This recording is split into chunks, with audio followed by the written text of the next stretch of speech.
Hi, Savannah. Hi, Ryan. What are we talking about today? Today we were talking about Dungeons and Dragons, and it's Ryan's birthday special.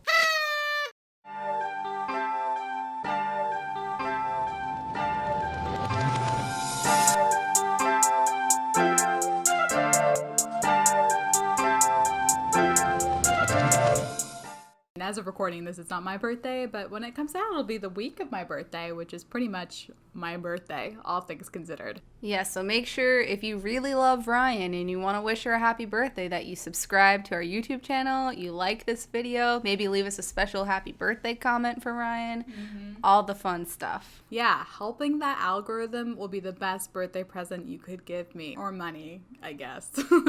Which we do have a Patreon. We do. We'd like to thank our patrons that we do have. Thank you so much. You really do motivate us to keep us going. There's many tiers. I believe there's a tier where you can get a t-shirt. I mean, doesn't that sound fun? So go ahead, click that below, look into it. If that interests you, you can sponsor me. Also, if you are watching us right now, not just listening, you may notice we are in the same location. Very exciting that Ryan and I get to film together now. Oh yeah, we are in the same location. I'm like, no, we're not. This is a different location, Savannah. But I understand you mean geographically we are in the same location. Yes. But we are in a third-party location. Ryan and I are both vaccinated now. Very exciting. You should get vaccinated too so you can make a podcast with your friends in person. Mm-hmm. It's very glamorous. Yes. Worth it. Yes. That's the only reason to get vaccinated. The glamour. So as Savannah mentioned, I did pick Dungeons and Dragons as a topic for my birthday special, which I think if you ask a lot of people would say it's kind of an odd topic for me, but people do associate Dungeons and Dragons with me, weirdly, even though I kind of had weird feelings about it. So I just want to give a general trigger warning for this episode. We will be talking about fantasy depictions of races that do have harmful and kind of almost vitriolic language associated with it. So please, if that makes you uncomfortable at all, and they are analogous to real life races as well, please feel free to click off. So some very light background on Dungeons and Dragons, just because I feel like everyone is pretty familiar with it at this point. And I always hate it when YouTubers are like, if you don't know, but if you don't know, D&D, Dungeons and Dragons, abbreviated with like the little and symbol or with an N, is a tabletop role-playing game where you and presumably friends or not, I don't know, sit around a table and you complete actions like combat or looking for loot or exploring through dice rolls and through stats of your character, being like numbers that are associated with your characters for a particular skill. So the higher the number, generally the better you are at that skill. D&D was first published in 1974. The famous name associated with it is Gary Gygax. I honestly don't know too much about him. And Dave Arneson. I had never heard about him before until I looked at the Wikipedia page for Dungeons & Dragons. Everyone knows Gary Gygax, but no one ever talks about Dave. The company is owned by Wizards of the Coast, which in turn is owned by Hasbro. So it's kind of marketed with children's stuff a lot. I see it a lot in the children's game area now, which is kind of unusual. And I think Hasbro acquired it here in 1997. Thank you for all of that background, Ryan. A lot of background. Anyway, so I don't have to talk anymore. Savannah, I kind of wanted to know your general association background with your role-playing experiences. Yeah. So I've played Dungeons and Dragons once with Ryan a couple years ago. And that's my only time actually playing the game, but it's kind of one of those things where you just hear about it a lot in pop culture, like in Stranger Things. I'm not even sure. I think that the first time I ever heard of Dungeons and Dragons was in the I'm Not Okay music video by My Chemical Romance, because they mention it there. So it's just kind of one of those things that I've heard tossed about. The only other role-playing game in that same sense that I've played, what was it called, Ryan? That game that we played that one time where we were on the train? Oh, Monster of the Week. Yes, I played Monster of the Week once. But that's about my experience with that style of game. Gotcha. And Ryan, I know you said you don't necessarily understand why people associate you with D&D.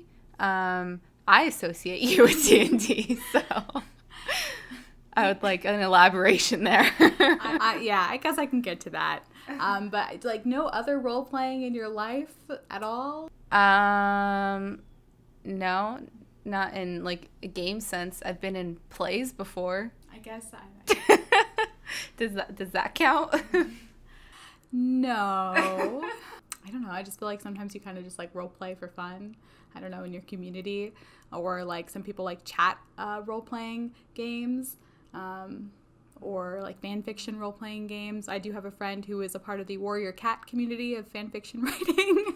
So I don't know. I thought maybe you could throw something really out the gate there. I don't think so. No, very little experience. It kind of like gives me anxiety to play those kinds of games sometimes. Mm-hmm. Like I always initially think it's going to be really fun, but once we're in like the midst of it and I'm having to like kind of do improv, I get really anxious. And that might just be because when I was in high school, I did take a like 1 semester drama class where we were forced to do improv, and it was one of the worst experiences of my life. So I kind of associate that. We have done our like murder mystery parties before.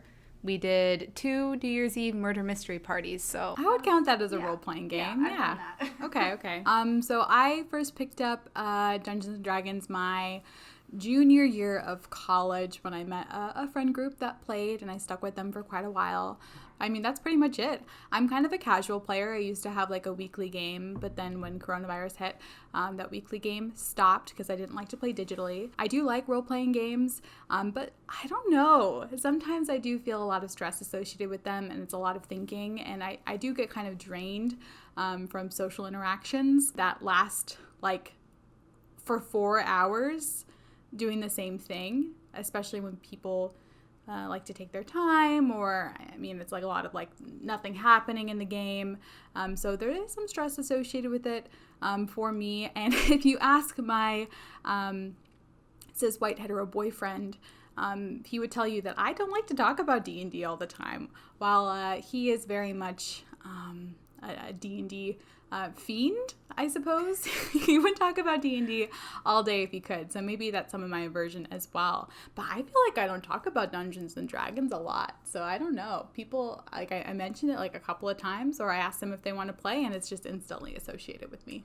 I think at least in our family, like you're the only one who at least maybe started playing in the beginning. I'm sure we have other cousins who play casually now, but you were the first one, and I feel like you got really into dice. I did. Just, like in general, so I think it was the dice that made people associate it with you, at least in our family. I am kind of curious, Ryan, like what made you want to play initially? Was it just that your friends were playing it, or was there like something else there?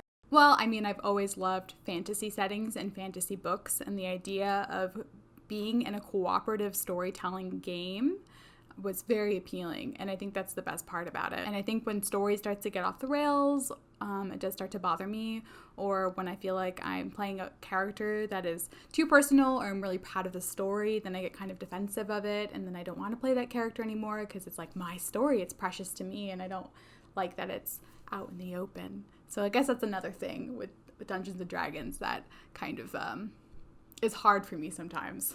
I think initially, honestly, what made me want to play was kind of like the aesthetic of it, but not like the actual aesthetic of it, like the TV aesthetic of it, and like hearing about it in pop culture so much. Like, I want to be nerdy too. Yeah. Like, I want to be like that. But then I was just talking to Ryan prior to this because we were looking at my old computer up there that has World of Warcraft on there, and that's like the same reason why I wanted to play that, but then I never ended up playing it. Well, Savannah, I got news for you. Dungeons and Dragons is not all colorful resin dice with pretty flowers in it. It's not all about cooperative storytelling and beautiful group story moments of memories that will last forever. So the main issues with D&D is that it's just littered with racism, xenophobia, and sexism. And I kind of want to delve into that a little bit and really talk about the politics of the text of Dungeons and Dragons and how some of the descriptions are. So I don't know how familiar you are with some of those descriptions or stereotypes, but like kind of in the community, it's a little bit common knowledge. People are very incredibly defensive about these things. And I just kind of want to talk about why they might be defensive about it, what we can do to change, and some steps towards change has already been taken as well, so we can also talk about that. Sounds great. Let's get started. We're going to start with races, and I'm just going to go ahead and read a description to you, and not mention the race in the name, and you're going to have to tell me what race this is, just based on your general normie fantasy knowledge. Okay. I'm sorry, I just said that. Descended from an earlier subrace of dark-skinned blank. The blank were banished from the surface world for following the goddess Lolith down the path to evil and corruption. Now they have built their own civilization in the depths of the Underdark, patterned after the way of Lolith. Also called blank blank. The blank have black skin that resembles polished obsidian and stark white or pale yellow hair. They commonly have very pale eyes, so pale as to be mistaken for white.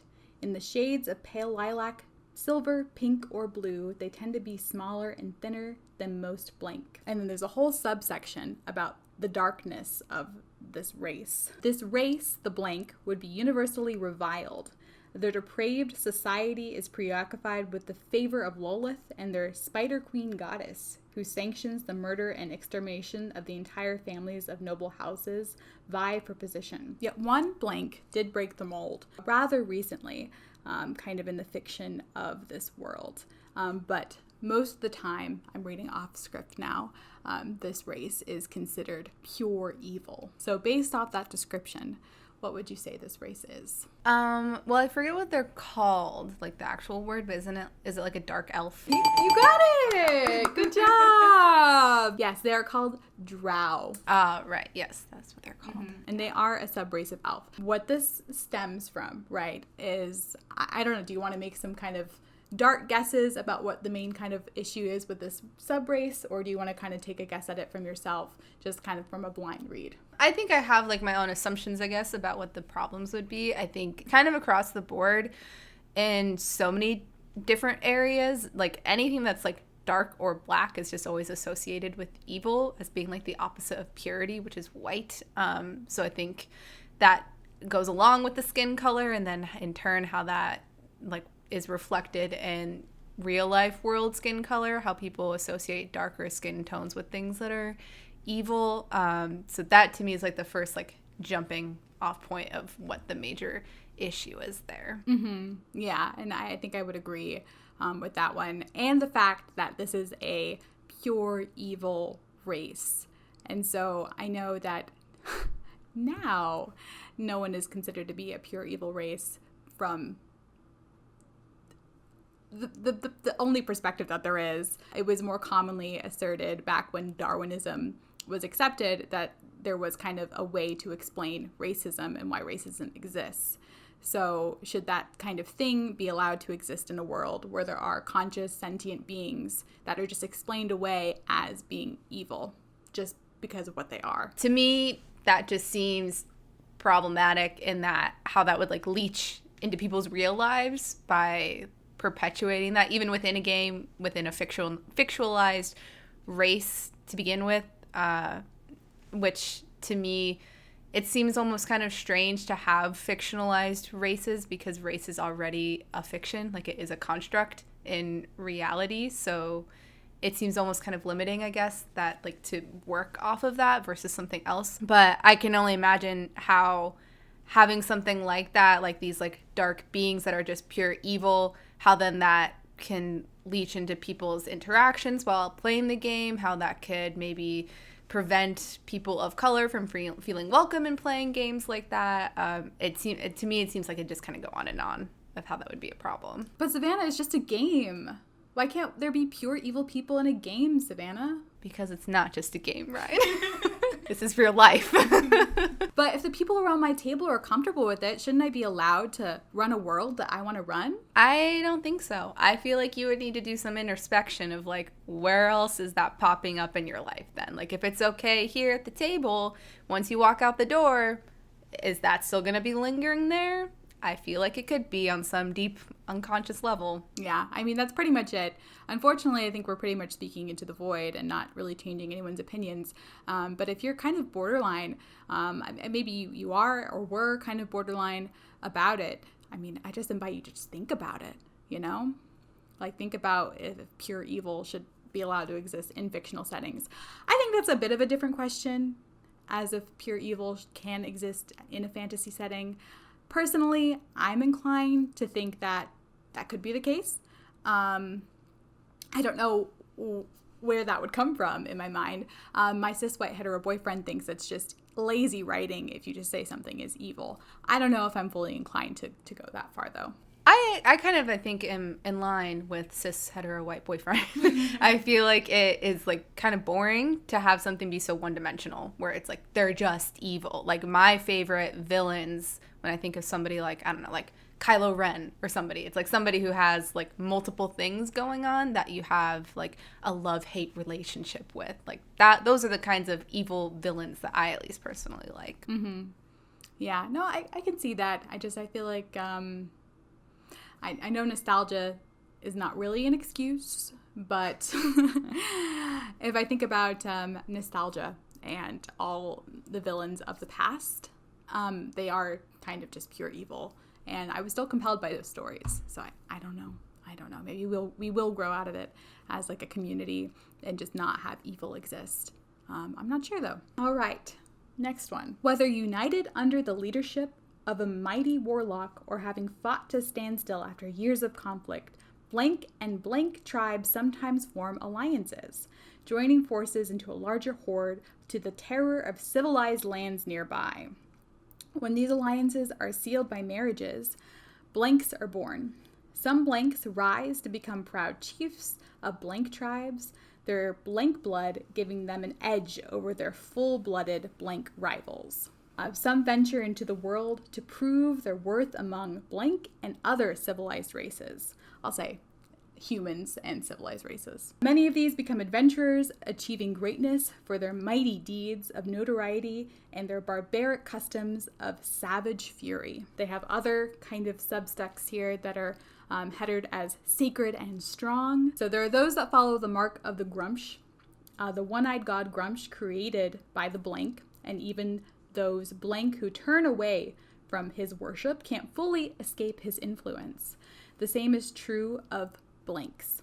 Though their blank blood moderates the impact of their heritage, some blank hear the whispers of Grumsh in their dreams, calling them to unleash the rage that simmers within them. Others feel Grumsh's exultation when they join a melee combat and either exult along with him or shiver in fear and loathing. Blanks are not evil by nature, but evil does lurk within them, whether they embrace it or rebel against it. Are these orcs? Close. Remember, they have shared blood.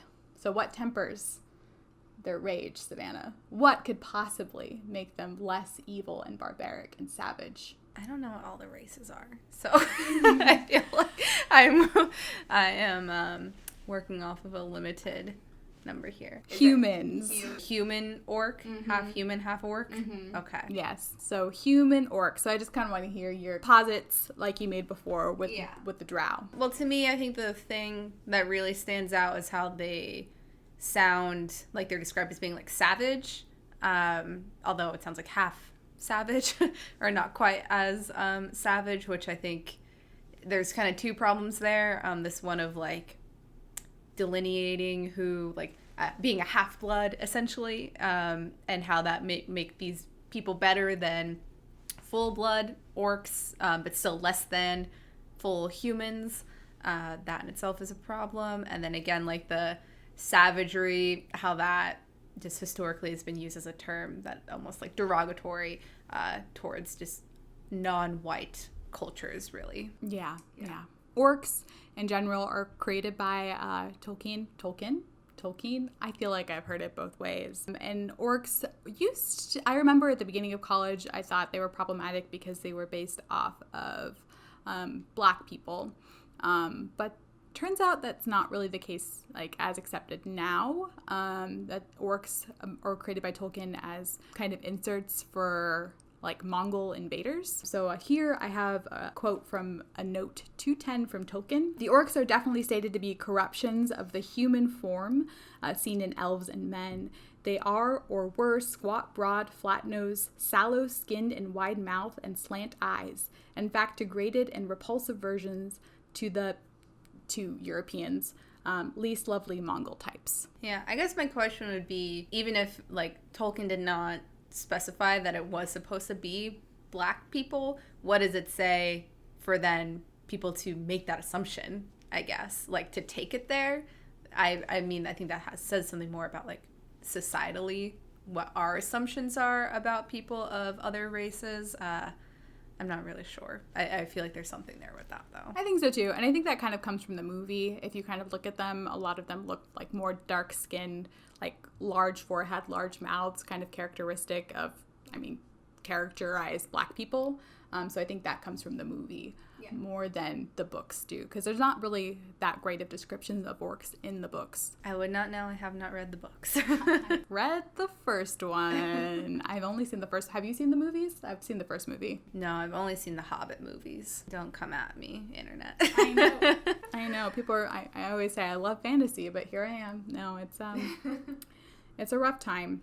So I guess the orcs are kind of the go-to argument piece for those talking about Dungeons and Dragons and how it's not exclusive. So I'm just gonna stand in for all those people out there who say, but it's an honor to have a race based off of your culture in D&D, Savanah. It should be so cool to be able to play someone based off of, like, Mongols. They're a warrior type. Yeah. I think this kind of goes back to some things that we've discussed in previous podcasts about what happens when somebody not of that culture tries to describe another culture, and the things that get lost in translation that end up landing just on stereotypes. So I think that there should be that, and just a question of, if you are of that race or ethnicity, just how you want to be represented. Like, just because maybe you come from a Mongol culture doesn't mean you still want to be seen as a warrior or as, like, a brutal fighting person, that, like, a barbarian. Like, you don't necessarily want to be seen as that. But Savanah, it's a compliment.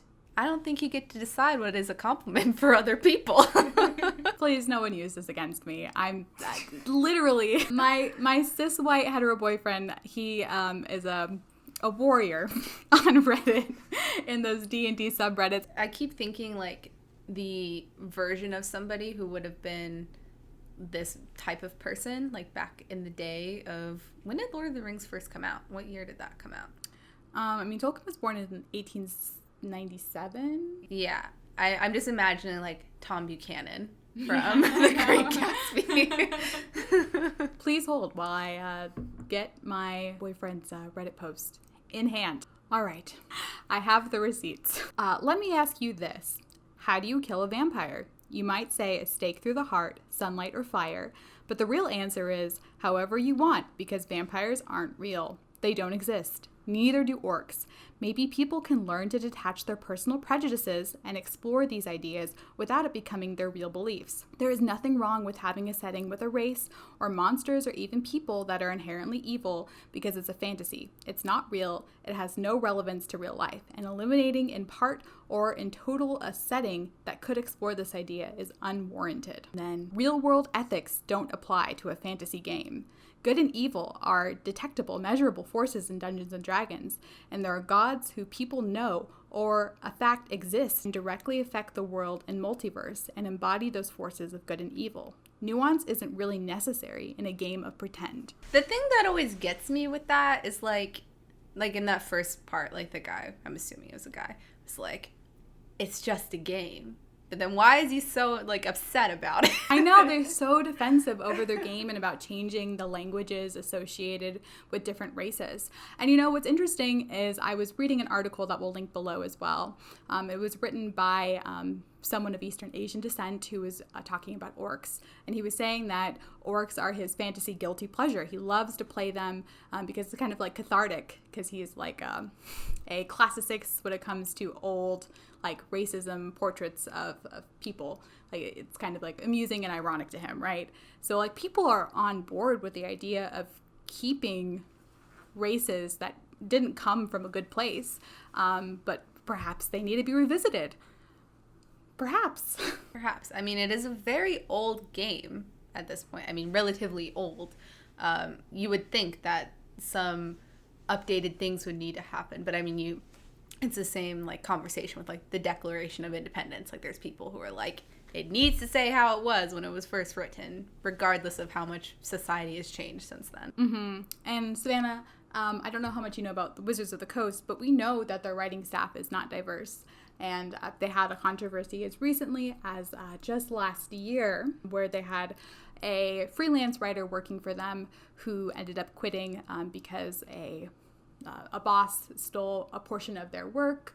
They cited that they did not feel like the company was ready for their hire. They felt just like a diversity hire. They felt like their voice wasn't being heard. And then when the Black Lives Matter movement started to gain traction in June and they put out an official statement, it just felt like a slap in the face to them. And then even recently, in a book that recently came out, it's an anthology of adventures, they had a Black writer on it, and they just kind of cut down his portion of story without notifying him or giving him a chance to submit edits. So they say all these things for face, but I haven't seen anything to back it up, really. Yikes. Yeah, that is upsetting to hear. Yeah. We'll go over some examples of things that they are doing to change. And I can even read a portion of their statement here. So in their official statement, they state that Dungeons and Dragons teaches that diversity is strength. For only a diverse group of adventurers can overcome the many challenges that D&D presents. And here they have a little section of, here's what we're doing to improve. We present orcs and drow in a new light in two of our most recent books, Eberron, Rising of the Last War, and Emperor's Guide to Wildemount. In these books, orcs and drow are just as morally and culturally complex as other people, and we will continue to approach that in future books, as well as some other reprintings of books. Some language is going to be tweaked and changed, and some people are not happy with that.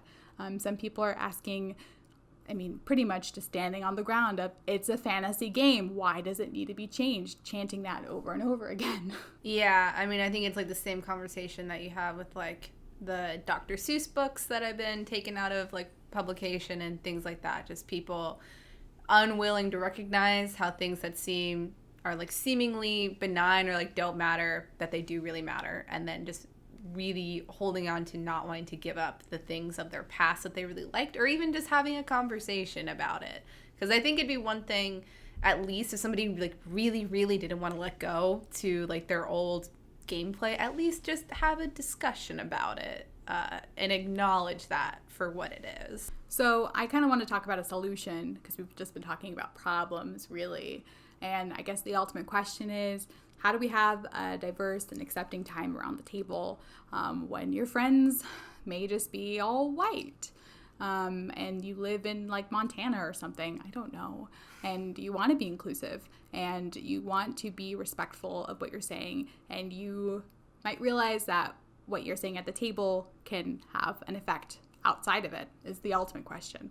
I think that there are a lot of sources for people to buy outside adventures that are just free written on the DM's Guild, which is a wizard-run website hosted by Wizards of the Coast, and they allow third-party content on there, so you can support any of those POC creators or queer creators there, and just being mindful of what's coming out, looking for the new editions of the book, keeping Wizards accountable, and opening your mind up to other role-playing games. There are other games besides Dungeons & Dragons that scratch that same itch. I think those sound like really good solutions, as well as just, I think, just being open-minded. Even if you are playing with, like, all white people, if somebody does just, like, bring something up, like, hey, like, I don't think that sounds, like, nice or good the way that you were phrasing this, just being, like, open to having that conversation and, like, really listening. And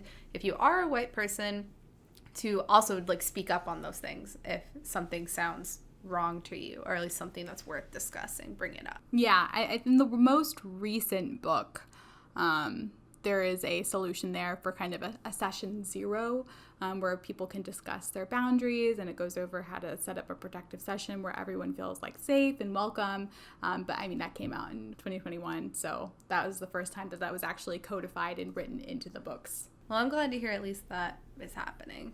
Or an attempt, at least. An attempt is being made. Yeah. At my game table, we've been doing that for quite a while.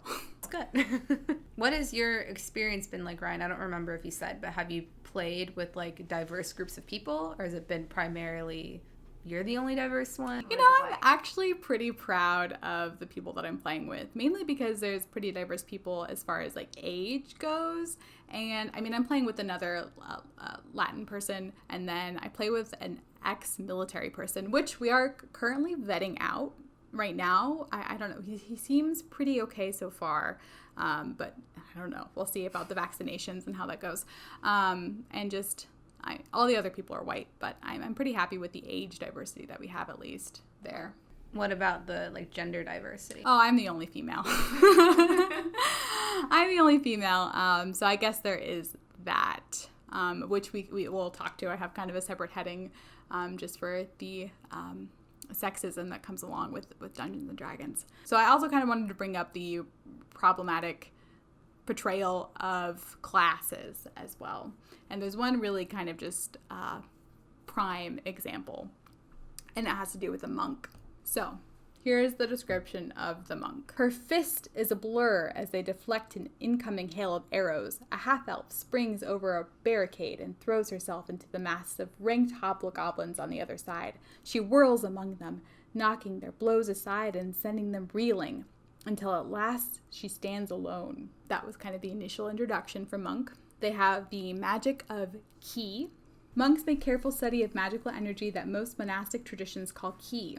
This energy is an element of the magic that suffuses the multiverse, specifically the element that flows through living bodies. Monks harness this power within themselves to create magical effects and exceed their body's physical capabilities.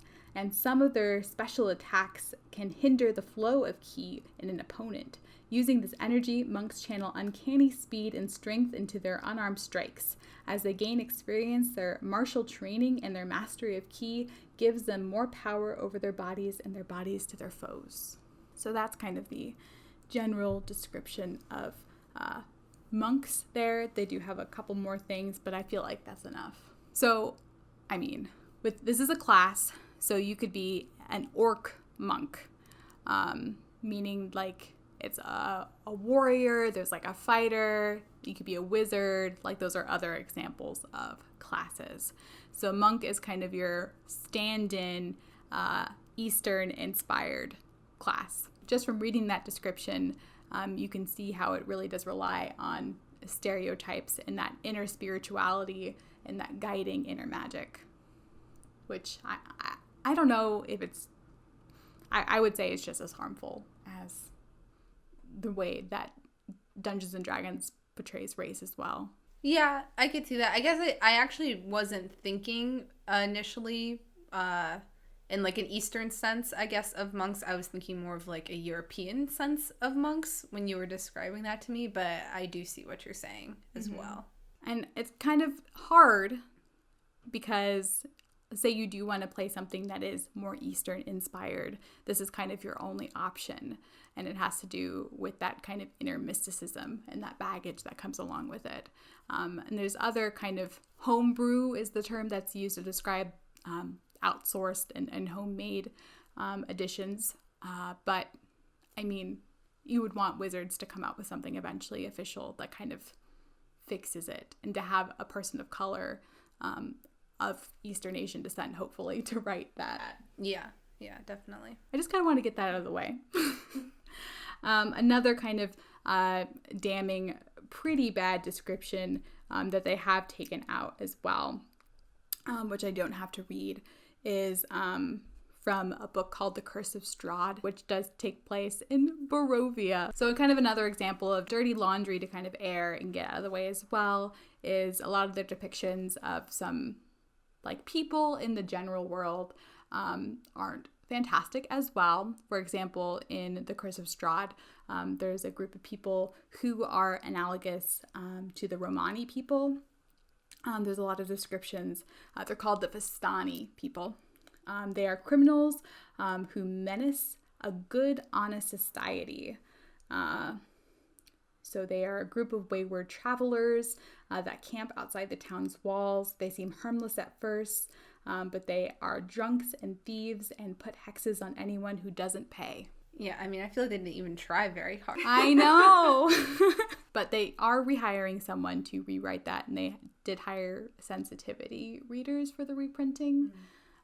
So we'll see how that goes. I haven't read the reprinted version. But yeah, that's kind of everything that people say are bad, that we should change, that people are just like, psh, you know? And it's very frustrating. Frustrating in what way for you? It's just very frustrating that people do get so defensive over this fantasy world that they're getting defensive about. And I guess they don't realize the hypocrisy in their own statements. Yeah. And I think that's something that isn't unique to D&D. I think that happens in probably most fandoms, unfortunately, that people get so defensive of things that they're not willing to hear any other kind of side on the issue. I know specifically, I've heard about some similar problems coming up in like LARPing as well, and how specifically there is like in some LARPing communities like an alt-right problem that has been like facing communities. So, and with like any other fandom, really, I think that people come up with problems against that. And I think that that's probably changing. At least I hope it's changing as maybe old people stop participating in things as much. The younger generation, I think, is more open to discussing different topics like this. For the people who do say that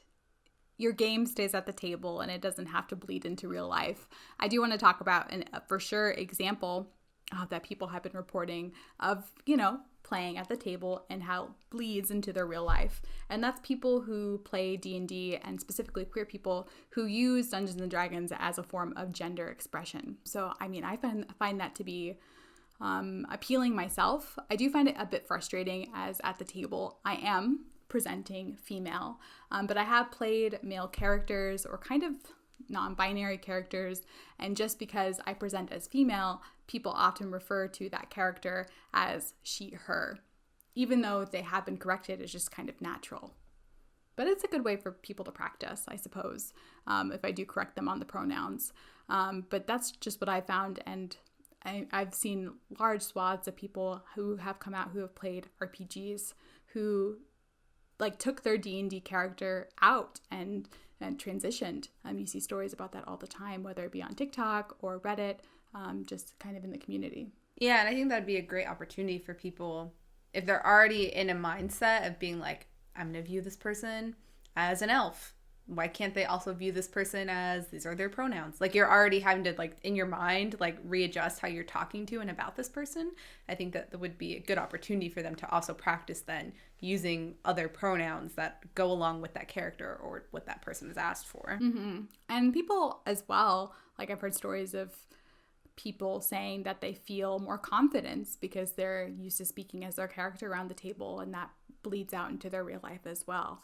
So it's just for when you call people racist that they say it's just a game and it doesn't bleed out into real life, pretty much. So I just wanted to bring that kind of positive attribute there. And then I wanted to talk about D&D gatekeeping and sexism and kind of what it's like. Like I said, I'm the only female player at my table. So it's honestly pretty much just as you would think it would be. And what I get from like D&D TikTok as well, and female players who get questions all the time about how they don't know the rules or they're not playing right. I mean, yeah. Is there anything else to say about that? No, as only I would say, again, that seems like something that happens just across the board, whether that be video games or whatever else. Mm-hmm. That is the unfortunate attitude that many people have. But my question is why do people gatekeep Dungeons and Dragons specifically? Like, I don't understand why men have such a fierce need to gatekeep and have that exclusivity. I don't understand where that comes from. My thought is kind of like how we touched on in our Feels Good Man episode, like, if you feel like you have been pushed down by society, like if you feel like maybe you were nerdy or outcasted in some way and you find your thing that you really latch onto and is like what you can hold pride in, you sometimes then turn into that same bully that was bullying you into that. So that would be my assumption as to why. I mean, men sometimes are just kind of controlling of things in general, and they don't want to like see like that a woman could be as good at playing the game as they could be. I think it's a combination of things. Mm-hmm. How do you feel about like straight men playing female characters? I think it's fine as long as they're not doing something dumb. Like as long as they're not like playing into stereotypes or trying to like do something sexualizing that's making other people uncomfortable, I guess. Yeah, I mean, unfortunately, there are a lot of wenches in Dungeons and Dragons. They just can't help themselves. What are they supposed to do with all those wenches? They just shouldn't be doing it. They just really shouldn't. I don't think I've ever been around when someone has tried to have sex with a fictional character. I don't think I've ever played with anyone who's been like that. I have heard stories of someone who used to be in the group that I played with who would try to have sex with like the barmaids frequently. But I haven't experienced that personally. That just sounds so uncomfortable. Like to be there in that game. Oh God, I don't even like thinking about it. It was a man. Yeah, it's a man who specifically, I have played with him. He didn't try to have sex with anyone, thank God. But I have played with him, and he is made fun of for liking to play strong lesbian female characters. I don't even know what to say about that. There's so many things to unpack with that. I think that, I don't know. There's so many different ways that could go of what it is that person is trying to accomplish with that. Whether that be they're trying to live out some problematic fantasy that they have, or just trying to make people uncomfortable, or maybe some inner expression of how they really feel. I don't know. There's a lot of different ways that could go, but more than likely I feel like it was more so just trying to make people uncomfortable and play into stereotypes, unfortunately. Yeah. I do think there is some kind of appeal. There is a game called Monster Hearts where there are like literal like roll for sex mechanics, and it takes place in like, it's kind of like Monster Prom. It takes place in a kind of a similar setting, and I think there is appeal to have like, I guess, sexual encounters in RPGs and kind of live that sexual fantasy. But I do think you'd have to find the right table for that. Yeah, I don't think there's anything wrong with that being a part of the game, like having sex be a part of the game. I just think that would need to be a conversation had at the beginning. Like, are we okay with this or are we not? And I don't know how you feel about gratuitous violence.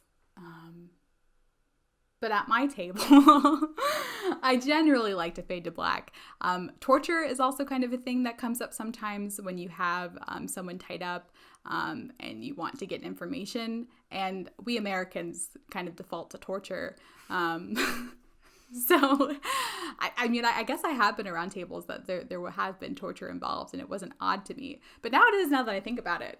So I don't know. Yeah. Again, I think it just like everyone who's playing would need to like decide what their like boundaries are prior to going into it. Because I guess like, while I may not be comfortable with something like that, I guess if everybody else is comfortable with it, that sounds fine. And then one last kind of thing here before we kind of wrap up. During the Raya episode, if you go back, Savanah said that she would be uncomfortable, I think, with kind of making her own world that was based on a culture that she wasn't a part of. And so with Dungeons and Dragons, when you're trying to live in an experience that's not your own, I find that it's kind of the best place to explore fantasy-inspired cultures that don't necessarily belong to you. I just kind of want to ask if that's kind of changed, if you thought about it since then, especially in context with this episode. Yeah, I mean, I think I still, for the most part, feel the same way. I think if it's, like, more fictionalized, then that seems something that would be interesting and fun for me to experiment with. And I think I would be more inclined to try to do that with, like, gender, I think, versus race or species or anything like that, just because of my own uncomfortability. I think it could be done in an okay way, but personally I'm not sure that I would feel comfortable doing that still. Yeah, no, I can get that. Yeah, I can get that. Yeah, I think it's just an argument to just make sure you have more diverse people that you're world building with, in whatever sense that is. I think just the more collaboration that you can have, at least for me, like that would make me feel more comfortable with that. And I think collaboration in general is just always good to get more points of view. Yeah, I mean, especially if you're Wizards of the Coast.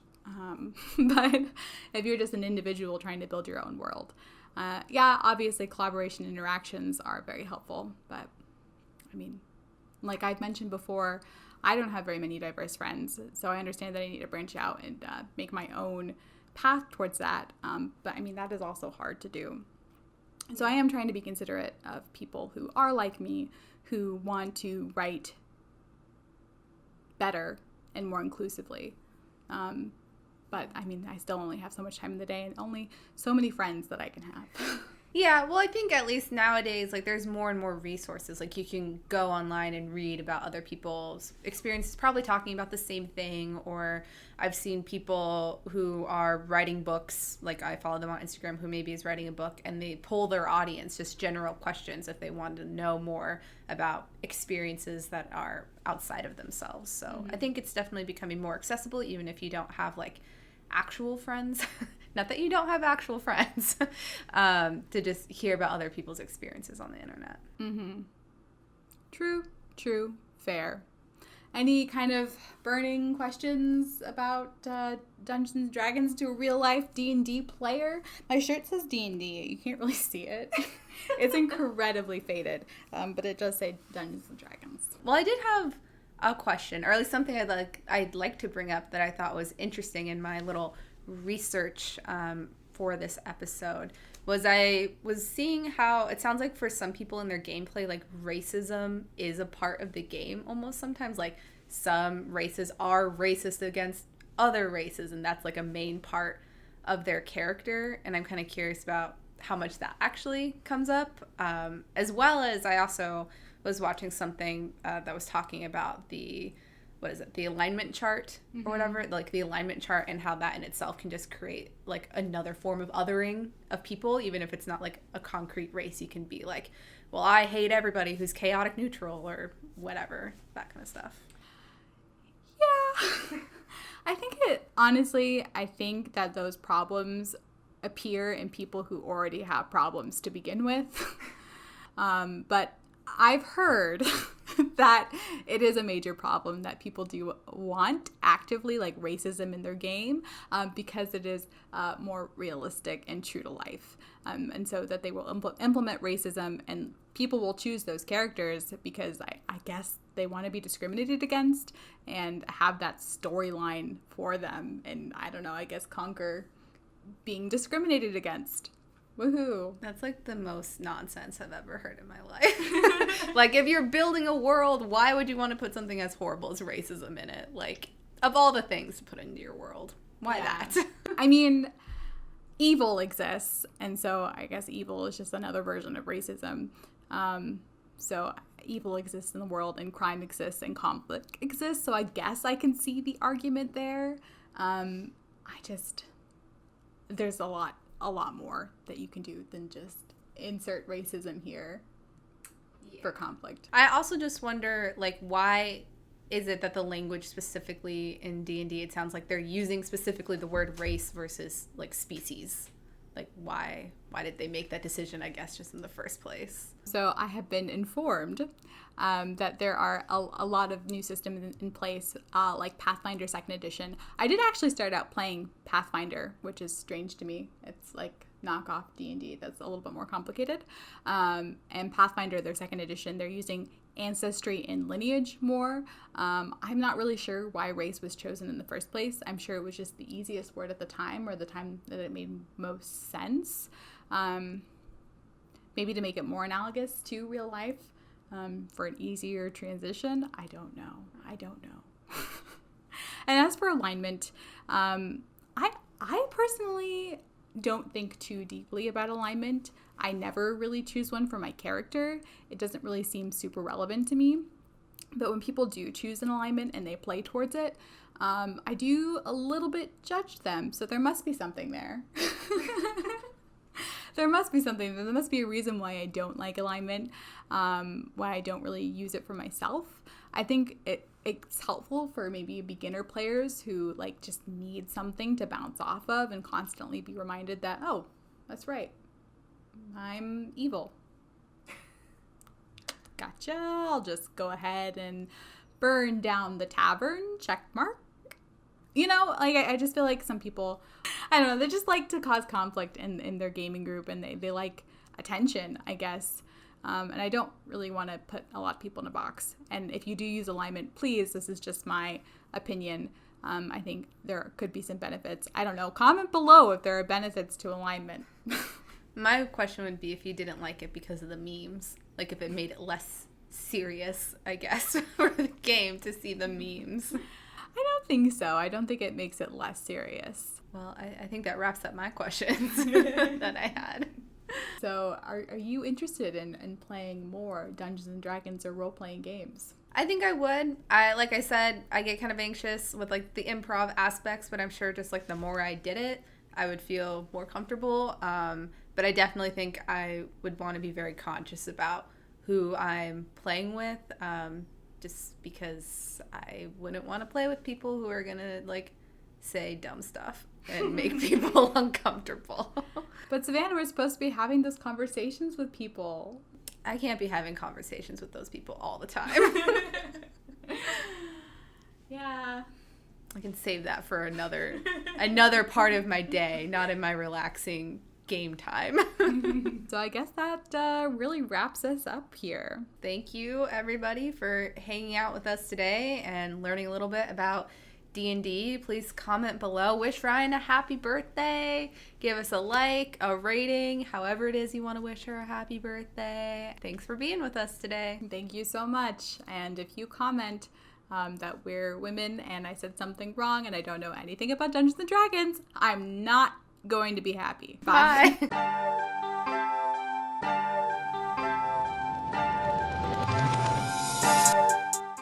The goddess Lolith. Lolith? Lolith? I'm not helping you.